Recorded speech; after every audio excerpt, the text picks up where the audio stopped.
ఈరోజు national no tobacco day. ఒక చిన్న స్టోరీ చెప్తా. అజ్యూమ్ చేసుకోండి, నా ఫ్రెండ్ వాడి పేరు స్మోకేష్ అనుకుందాం. ప్రతిరోజు ఒక 20 సిగరెట్లు కాల్చేవాడు. అంటే ఒక రోజుకి యావరేజ్గా సిగరెట్ 20 రూపాయలు వేసుకున్నా కానీ ఒక రోజుకి 400 ఖర్చు చేయడానికి, నెలకి 12,000, సంవత్సరానికి 12,40,000 రఫ్గా, 10 సంవత్సరాలకి 14 లక్షలు.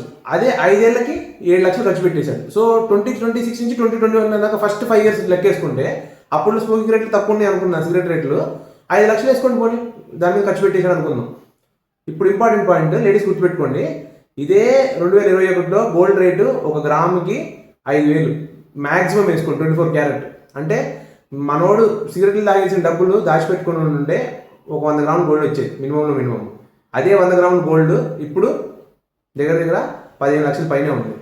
సో గోల్డ్ గురించి ఎందుకు చెప్తున్నానంటే, డాక్టర్లు చెప్పిన ఎవరు చెప్పినా సిగరెట్లు మానాలనుకునేవాడు వాడు ఆలోచించి తప్ప మానడు. ఈ ఎగ్జాంపుల్ ఎందుకు చెప్తున్నానంటే, ఫ్యాన్ ఆపేయాలంటే ట్రాన్స్ఫార్మర్ పేల్చక్కర్లా, ఇంట్లో ఉన్న స్విచ్ ఆఫ్లో చాలంటారు కదా, అలా ప్రతి ఇంట్లో మెయిన్ కంట్రోల్ ఎవరు? లేడీసే కదా. సో అందుకే లేడీస్కి అర్థం అవ్వాలి, ఇంకా ఎఫెక్టివ్గా ఉండాలని గోల్డ్ ఎగ్జాంపుల్ చెప్పాను.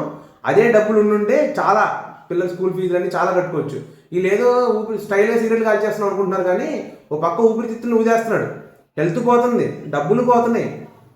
ఏం ఉపయోగం? ఎవరికి ఉపయోగం? సో ఇక నుంచైనా మారండి. సిగరెట్ తాగే వాళ్ళు ప్లీజ్ దయచేసి స్మోక్ చేయడం ఆపేయండి. Thank you for watching.